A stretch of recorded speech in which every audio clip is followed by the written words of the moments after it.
চাচার বাড়ি কই? এই যে চাচার জন্য শরবত বানানো হচ্ছে, চাচা শরবত খাবে, পাহাড়ি শরবত। এই প্রথম নাম শুনলাম পাহাড়ি শরবত। উন্নত মানের শরবত।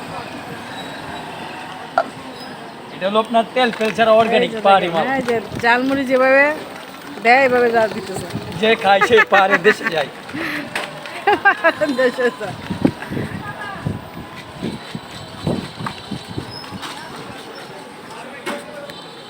বাজান